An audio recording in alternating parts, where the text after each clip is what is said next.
ପବିତ୍ର ଯୀଶୁଙ୍କୁ ଧନ୍ୟବାଦ ଦିଏ, କାରଣ ସେ ଆମ୍ଭମାନଙ୍କୁ ଏ ଶେଷ ମାସ ପର୍ଯ୍ୟନ୍ତ ସୁରକ୍ଷା କରି ଆଣିଛନ୍ତି। ଡିସେମ୍ବର ମାସ ଆସିଗଲେ ଚାରିଟି କଥା ମୋ ମନରେ ଉଙ୍କି ମାରେ, ବା ଏହି ଚାରିଟି କଥା ଲୋକମାନଙ୍କ ନିକଟରେ ପହଞ୍ଚାଇବା ପାଇଁ ଇଚ୍ଛା ହୁଏ। ତାହା ହେଲା, ପ୍ରଥମଟି ପବିତ୍ର ମାସ ଓ ଧାର୍ମିକ ମାସ, ଦ୍ୱିତୀୟଟି ଦୁର୍ଘଟଣା, ସମସ୍ୟା ଓ ଫଳହୀନ ହେବାରୁ କଟାଯିବାର ମାସ, ତୃତୀୟଟି ହେଲା ସୁସମାଚାର ମାସ, ଯାହା ଯୀଶୁଙ୍କର ବିଚିତ୍ର ଜନ୍ମକୁ ଆମେ ପ୍ରଚାର କରିବା ଆବଶ୍ୟକତା, ଚତୁର୍ଥଟି ହେଲା ପର୍ବ ମାସ। ଆଜି ଆମ ଜୀବନରେ ଆମେ କେମିତି ପର୍ବ କରୁଛେ? ଖ୍ରୀଷ୍ଟମାସ କରୁଛେ କି ଏକ୍ସମାସ କରୁଛେ? ପର୍ବ ପାଳନ କରୁଛେ କି ପର୍ବ ଖାଉଛେ? ତେଣୁ ପ୍ରିୟ ବନ୍ଧୁଗଣ, ଡିସେମ୍ବର ମାସକୁ ଆମେ ଜାଗ୍ରତର ପବିତ୍ରତାର ସହ ପ୍ରଭୁଙ୍କର ଆରାଧନା ଉପାସନାରେ ସମୟ କଟାଇବା ଦରକାର। ମୁଁ ଶୁଣିଛି ପାଶ୍ଚାତ୍ୟ ଦେଶମାନଙ୍କରେ ଯୀଶୁଙ୍କ ଜନ୍ମ ସମୟ ପରଠାରୁ ଅନେକ ଲୋକ ଏହି ମାସ ଆରମ୍ଭ ହେଲେ ସେମାନଙ୍କର ସମସ୍ତ କାମଧନ୍ଦା ଛାଡ଼ି, ସେମାନଙ୍କ ବ୍ୟବସାୟିକ ସମସ୍ତ କାର୍ଯ୍ୟକଳାପ ଛାଡ଼ି ପ୍ରଭୁଙ୍କର ଆରାଧନା ଉପାସନାରେ ମାତି ରହୁଥିଲେ, ପ୍ରଭୁଙ୍କର ସେବା ଉପାସନା କରୁଥିଲେ। ସେମାନଙ୍କର ବିଶ୍ୱାସ ଥିଲା, ଯେପରି ସେଦିନ ମରିୟମର ଗର୍ଭରେ ପବିତ୍ର ଯୀଶୁ ଜନ୍ମଗ୍ରହଣ କରିଥିଲେ, ତଦ୍ରୂପ ହୁଏତ ଆମ ହୃଦୟରେ ମଧ୍ୟ ଯୀଶୁ ଜନ୍ମଗ୍ରହଣ କରିବେ।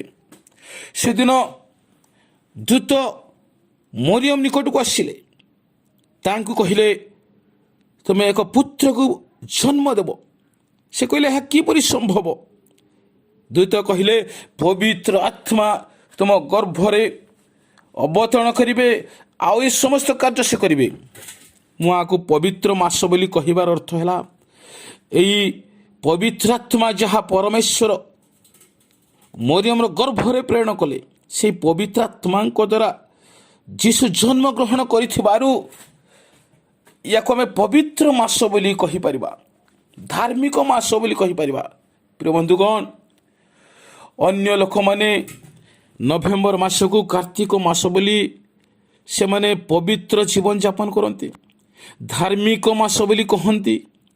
ସେମାନେ ଆଜି ଖାଇବା ପିଇବାକୁ ମଧ୍ୟ ଛାଡ଼ି ଦିଅନ୍ତି, ଆଇଁଷ ଖାଆନ୍ତି ନାହିଁ। ସେମାନେ ଆଜି ଏପରିକି ପିଆଜ ରସୁଣ ମଧ୍ୟ ଖାଆନ୍ତି ନାହିଁ। ଦେଖନ୍ତୁ କି ପ୍ରକାର ଭକ୍ତି ଜୀବନ ସେମାନେ ଆଜି ଧାର୍ମିକ ମାସ ଭାବରେ ପାଳନ କରନ୍ତି। କିନ୍ତୁ ଯେଉଁ ମାସରେ ଆମ ଯୀଶୁଖ୍ରୀଷ୍ଟଙ୍କର ଜନ୍ମ ହୋଇଛି, ଯିଏକି ପବିତ୍ର, ସେହି ମାସକୁ ଆମେ କିପରି ପ୍ରଭୁଙ୍କ ନିମନ୍ତେ ବ୍ୟବହାର ହେବା ଆବଶ୍ୟକତା ରହିଛି। 11 ମାସ ପରମେଶ୍ୱର ଆମମାନଙ୍କୁ ଦେଲେ, ଏହା ଆମର ଆପଣାର ମାସ। ଆମେ ନିଜ ନିଜ ପାଇଁ ଯାହା କରୁଛୁ, କିନ୍ତୁ ମୋର ବୁଝିବାରେ 12 ମାସ ଅର୍ଥ ଡିସେମ୍ବର ମାସ ଆମ ଜୀବନ ନିମନ୍ତେ ଏହିପରି ମାସ ହେବା ଦରକାର, ପ୍ରାର୍ଥନା ଉପାସନାର ମାସ ହେବା ଦରକାର, ଯେପରି ଆମ ହୃଦୟରେ ଯୀଶୁଖ୍ରୀଷ୍ଟ ଜନ୍ମ ନେଇପାରନ୍ତି। ଆଜି ଆମେ ଦେଖୁଛେ ଅନେକ ଲୋକଙ୍କ ହୃଦୟରେ ଯୀଶୁଖ୍ରୀଷ୍ଟ ଜନ୍ମ ନେଇନାହାନ୍ତି। ବର୍ଷ ବର୍ଷ ଆସୁଛି ଯାଉଛି, କିନ୍ତୁ ଯୀଶୁ ଜନ୍ମ ହେଲା ପରି ଦେଖାଯାଉଛି। ଯୀଶୁ ଯେଉଁ ହୃଦୟରେ ରହନ୍ତି, ଯେଉଁ ହୃଦୟରେ ଜନ୍ମ ନିଅନ୍ତି, ସେଥିରେ ସମସ୍ତ ପ୍ରକାର କାର୍ଯ୍ୟକଳାପ ଅଲଗା ଦେଖାଯାଏ। ପ୍ରିୟ ବନ୍ଧୁଗଣ, ଯୀଶୁ ନଥିବା ପରି କାର୍ଯ୍ୟକଳାପ ଜଣାପଡ଼ୁଛି। ଆମେ କେତେ ବର୍ଷ ଏପରି ଜୀବନଯାପନ କରିବା, କେତେ ବର୍ଷ ଏପରି ଆମେ ପର୍ବ ପାଳନ କରିବା ଯୀଶୁଙ୍କ ବିନା? ଯୀଶୁ ଆଜି ଆମ ହୃଦୟରେ ଜନ୍ମ ନେବା ପାଇଁ ଚାହୁଁଛନ୍ତି, ସେ ଆମ ହୃଦୟରେ ବାସ କରିବା ପାଇଁ ଚାହୁଁଛନ୍ତି। ହେଲେ ପବିତ୍ର ହୃଦୟ ଦରକାର, ପବିତ୍ର ସ୍ଥାନ ଦରକାର। ସେ ସମୟରେ ଏତେ ଲୋକମାନଙ୍କ ମଧ୍ୟରୁ କେବଳ ମରିୟମଙ୍କ ନିକଟକୁ ଦୂତଙ୍କୁ ପ୍ରେରଣ କରାଗଲା। ତାଙ୍କୁ କୁହାଗଲା, ତୁମେ ଯୀଶୁଖ୍ରୀଷ୍ଟଙ୍କୁ ଜନ୍ମ ଦେବ, ତୁମେ ପବିତ୍ର ନାରୀ। ବାସ୍ତବରେ ଏ ବର୍ଷର पर्व आम जीवन में जीशुंकर जन्मर पर्व हो जीशु आम हृदय जन्म नियंतु एमितिक पवित्र हृदय में प्रस्तुत करने को हम किंतु मु देखी डिसेम्बर मास आसिले अनेक लोक व्यतिव्यस्त हो पड़ती प्रभुंकर मास हेबारु मध्य आम जीवन रे कम अशांति समस्या न थाए आमे दौरांडी हे बुलू कौन करा जीवो खाइबा पीबा पिंधिबा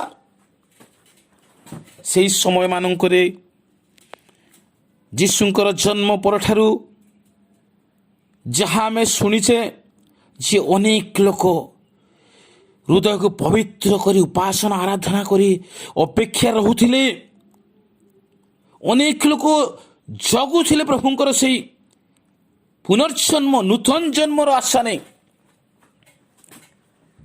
आउ शुणा जाए से समय लोक मैंने मिलिमिशि भोजन पान करुथिले मिलिमिशि प्रार्थना करुथिले मिलिमिशि आदान प्रदान करुथिले जो मानकर जेपरि अभाव थिला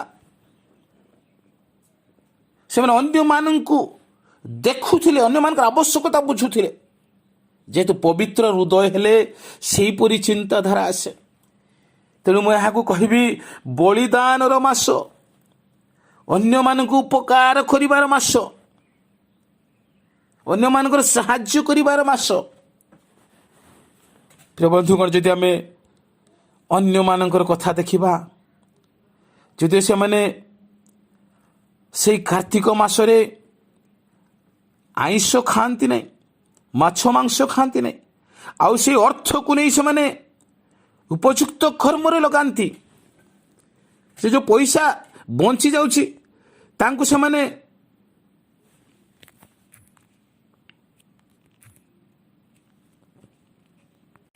पुण्य काम दान धर्म काम लगाती आज के आम सेपरी कर ए वर्षर आम आवश्यकता न थाउ पछे किंतु मु अन्य पाई एक आदर्श स्वरूप हेबी अन्य मानक पाई उपकार कारण हे परिबी से दिन एलियो जे कि सारिफत विधवा निकट को प्रेरित हेले मु भावे सारिफत विधवा मध्य अनेक विधवा मानक मध्यरु एक पवित्र विधवा थिला तेणु एलियो परी लोकंकु सारिफत विधवा निकट को पठागला आज पवित्र न हेले कौन सी आत्मिक विषय आशीर्वाद मिल न था आज आम जीवन में पवित्रतार आवश्यकता दरकार लोक देखा दरकार परमेश्वर मध्य देखा दरकार एते सब विधवा मानक मध्यरु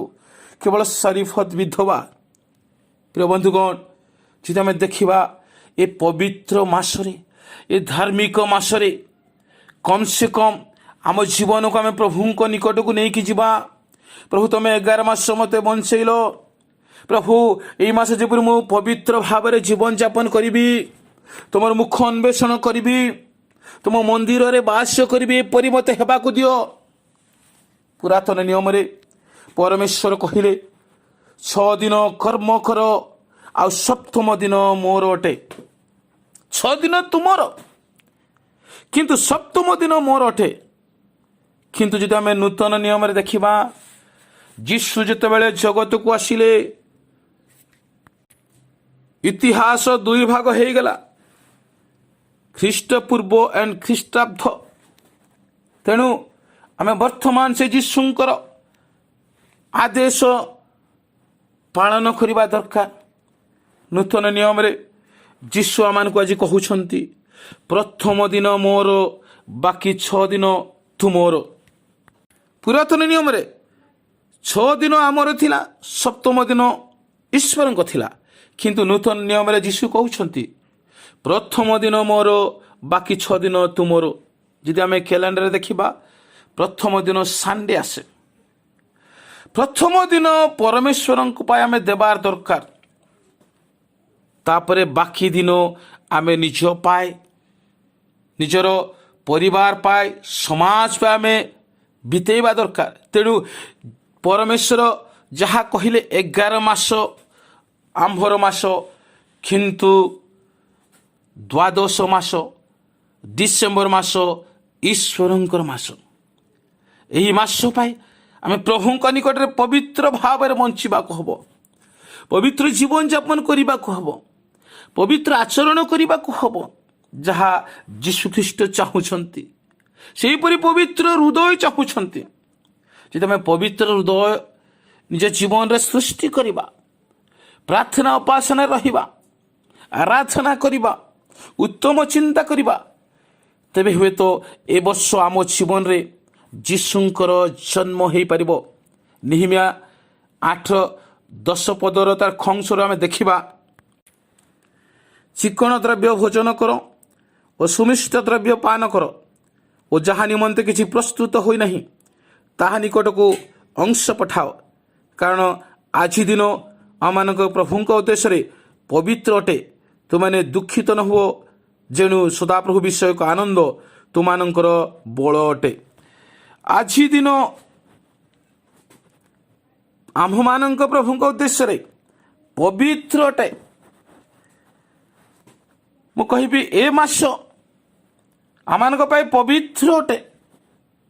ସବୁ ମାସ ପବିତ୍ର ପ୍ରିୟ ବନ୍ଧୁଗଣ, କିନ୍ତୁ ଯଦିଓ ଏ ମାସରେ ପବିତ୍ରାତ୍ମାଙ୍କ ଦ୍ୱାରା ଯୀଶୁଙ୍କର ଜନ୍ମ ହୋଇଥିବାରୁ ଏହାକୁ ଆମେ ଆଉ ଅତି ପବିତ୍ର ମାସ ବୋଲି କହିପାରୁ। ଏବେ ଦୁଃଖିତ ହେବାର ମାସ ନୁହେଁ, ଏବେ ଟେନସନ୍ ହେବାର ମାସ ନୁହେଁ, ଆନନ୍ଦ କରିବାର ମାସ। ମୁଁ କହୁଥିଲି ସେ ସମୟରେ ଅନେକ ଲୋକ ପ୍ରାର୍ଥନା ଉପାସନା କରି ଆନନ୍ଦ କରି ପରସ୍ପରର ସମସ୍ତ ଦୁଃଖ ସୁଖ ବୁଝୁଥିଲେ, ଆନନ୍ଦ ଉଲ୍ଲାସ କରୁଥିଲେ, ଯୀଶୁଙ୍କର ଜନ୍ମର ଅପେକ୍ଷାରେ ରହୁଥିଲେ, କାରଣ ଯୀଶୁଙ୍କର ଜନ୍ମ ହେଇପାରେ। କିନ୍ତୁ ଯଦି ଆମେ ଦେଖିବା ଆମ ଇଣ୍ଡିଆରେ ଏହାର ବିପରୀତ କାର୍ଯ୍ୟ ଦେଖିବାକୁ ମିଳୁଛି। ଡିସେମ୍ବର ମାସ ଆସିଲେ ଲୋକମାନେ ସମସ୍ୟାରେ, ଲୋକମାନେ ବ୍ୟତିବ୍ୟସ୍ତ ରହନ୍ତି। ପୁଣି ମୁଁ ଦେଖେ ଡିସେମ୍ବର ମାସ ଆସିଲେ ଲୋକମାନେ ଘର ସଫାସୁତୁରା କରି ଚୂନ ମାରି ଘରର ଆସବାବପତ୍ର ସବୁ ସଫା କରି, ଚେୟାର ଟେବୁଲ ସଫା କରି, ଗିନା ପ୍ଲେଟ୍ ଥାଳି ସଫା କରି ସବୁ ସଜବାଜ କରନ୍ତି, ସବୁ ତିଆରି କରନ୍ତି, କିନ୍ତୁ ହେଲେ ହୃଦୟକୁ ସଫା କରିବାକୁ ଭୁଲି ଯାଆନ୍ତି। ହୃଦୟକୁ ପବିତ୍ର କରିବା କଥା ପାସୋରି ଯାଆନ୍ତି। ଯୀଶୁଙ୍କର ଜନ୍ମ କଥା ପାସୋରି ଯାଆନ୍ତି। ହଁ, ଯୀଶୁ ସେଦିନ ଜେରୁସାଲେମରେ ସିନା, ବେଥଲିମରେ ସିନା ଜନ୍ମ ନେଇଥିଲେ। ପ୍ରିୟ ବନ୍ଧୁଗଣ, ସେଦିନ ମଧ୍ୟ ଯୋସେଫ ମରିୟମ ଏପରି ଗୃହ ଖୋଜୁଥିଲେ ଯେଉଁ ଗୃହ କି ପବିତ୍ର ହେଇଥିବ, ଯେଉଁ ଗୃହରେ ଯୀଶୁ ଜନ୍ମ ନେଇପାରିବେ।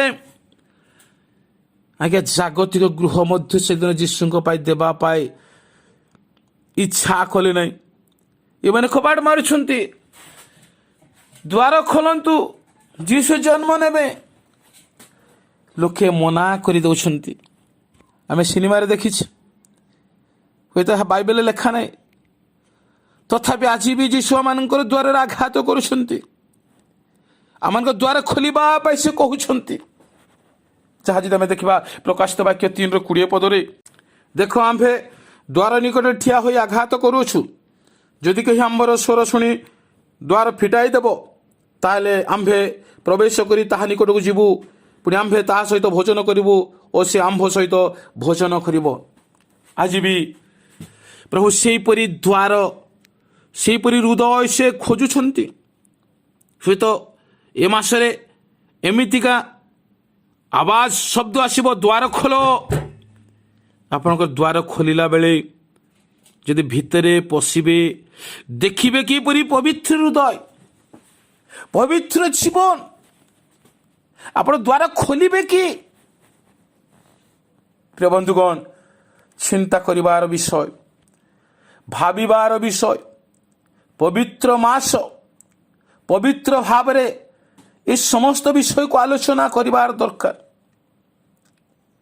ଏତେ ମାସ ଗଲା, ଏତେ ବର୍ଷ ଗଲା, ଆମର ପରିତ୍ରାଣ ହେଇପାରୁନାହିଁ। ମାସ ମାସ, ବର୍ଷ ବର୍ଷ ଚାଲି ଯାଉଛି।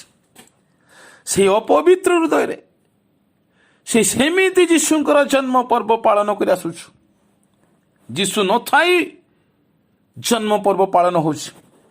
ଯାହା ଜିରିମିୟ ଲେଖୁଛନ୍ତି ତାର 8 କୋଡ଼ିଏ ପଦରେ ଶସ୍ୟ ସଂଗ୍ରହର ସମୟ ଗତ ହେଲା, ଗ୍ରୀଷ୍ମକାଳ ଶେଷ ହେଲା, ମାତ୍ର ଆମମାନଙ୍କର ପରିତ୍ରାଣ ହୋଇନାହିଁ। ପରିତ୍ରାଣ ହୋଇପାରୁନାହିଁ। କେତେବେଳେ ପରିତ୍ରାଣ ହେବ? ଯେତେବେଳେ ଯୀଶୁ ଆମ ହୃଦୟକୁ ଆସିବେ, ଯେତେବେଳେ ଆମେ ପୁନର୍ଜନ୍ମ ହେବା, ନୂଆ ଜନ୍ମ ହେବା, ସେତେବେଳେ ପରିତ୍ରାଣ ହେଇପାରିବ।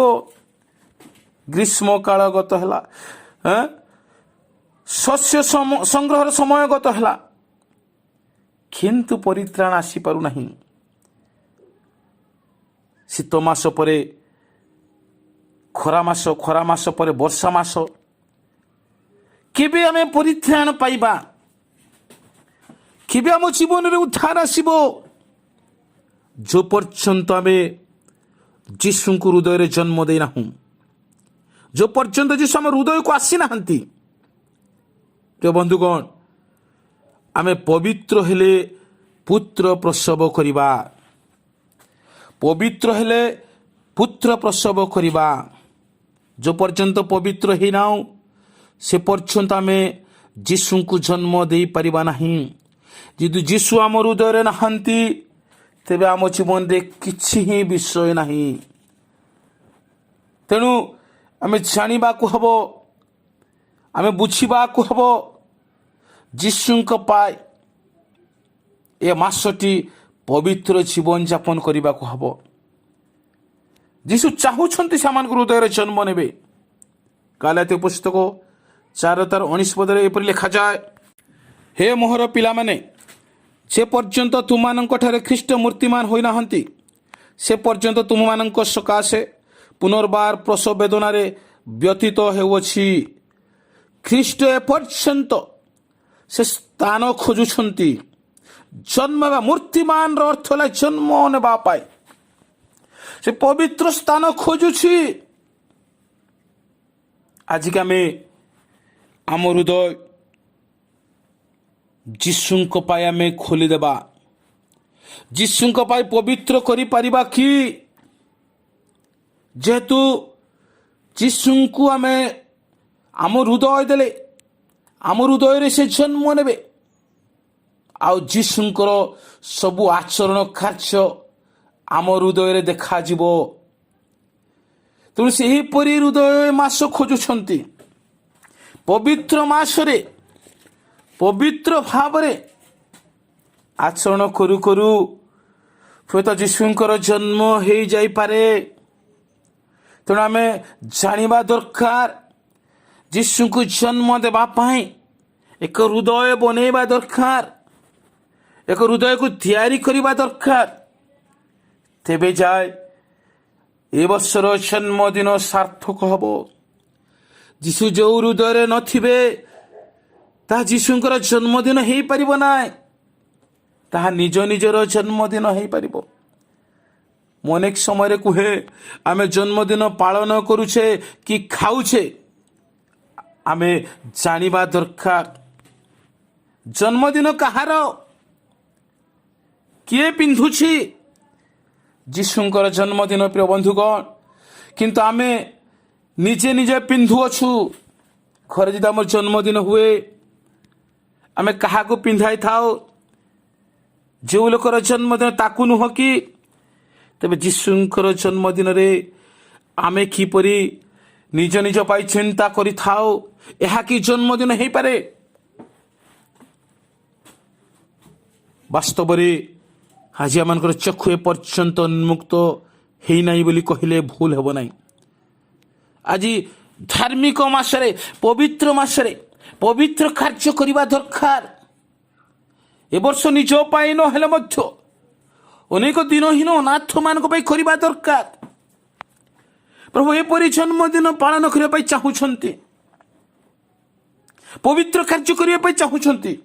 ଏଥିପାଇଁ ନିହମିୟାଙ୍କ ଦ୍ୱାରା କହିଲେ, ଦୁଃଖିତ ହୁଅ ନାହିଁ।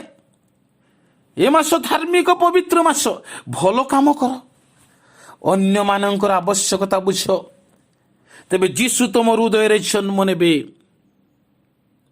ପ୍ରଥମ ତିମୋଥୀ 2:15 ଯଦି ଦେଖିବା, ଗୋଟେ ସ୍ତ୍ରୀ ଲୋକ କିପରି ସେ ସନ୍ତାନ ପ୍ରସବ କରିବା ଦ୍ୱାରା ପରିତ୍ରାଣ ପାଉଛି, ହେଲେ से संतान प्रसव करने को हेले बाइबल जहाँ कहे से सुबुद्धि सह विश्वास प्रेम और पवित्रतारे स्थिर रहिबा को हबो।